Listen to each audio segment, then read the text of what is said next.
Hi, welcome to INEO's channel. Today we want to give you a detailed demonstration and introduction for our ice makers. So to start with, we want to show you two models that we have over here. Over here, this is our older model, and we're focusing today on our newest model. Now let's make a comparison between the two. For our older model, if you want to open it up and do some maintenance work or switching some spare parts, you have to use a screwdriver to screw individual nuts and bolts out before you can take it apart. But for our newer model, you can directly open it up and you can see the interior, switching spare parts or doing daily cleaning maintenance over here. There are different sizes for our ice makers. We have under countertop ones, or we have a freestanding one as well. We also have different sizes according to different needs. One of the key differences, along with our older model and our newest model, is also over here with the details. For example, this board over here, this is freeform. It will damage the ice machine long term. However, we are with our newest model. As you can see, it will slowly drop down in order to maintain the equipment's safety and long-term use. Also, on the back panel, you can see over here, we also have a strip over here preventing collision damage. Over here you can see a strip. For the chambers inside where we use to store ice, the interior of our cabinet is also installed with foam as well, just like our refrigerating system with 40 meter cubic per kilogram. So it's very concentrated, dense foaming to prevent any temperature loss. Actually, for our model, we can also control the size of the ice cube as well.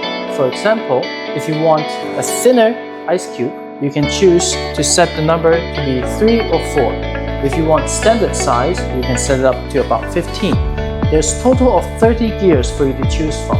So whether you want a very thick ice for beverages that needs long time ice storage, or is it for just some sodas or Coke, then you can choose to have a thinner piece of ice. So we can adjust accordingly. Usually, per tray, it takes anywhere from around 12 to 15 minutes to produce one tray of ice. It also depends on the environmental temperature as well. If you're in a normal temperature environment, you'll have normal production speed.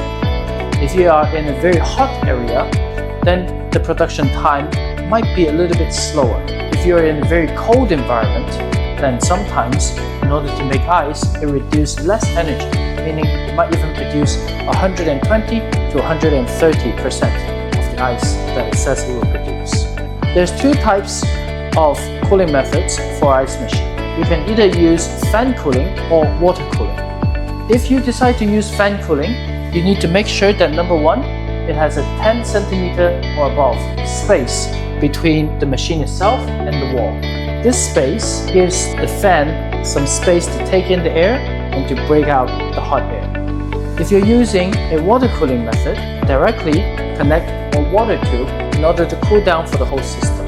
The advantage of a water cooling system is that no matter how hot the local environment is, it can still maintain at least 80% of the production speed that it will indicate. If you're using a fan cooling system in harsh environments, for example, desert areas where the temperature might go up to about 50 degrees Celsius, then you're looking at a decrease in production speed. For our ice machines, it's usually equipped also with a water purifier, in case if the local water quality is not up to standard. And also, you can check out our quality as well. On the market, there's two types of icing board. Usually, it's either aluminum or copper.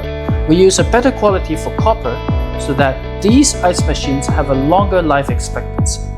If you wish to know more about our ice cooling machine or any other kitchen equipment or refrigerating system, please contact us through our WhatsApp or email. Thank you very much.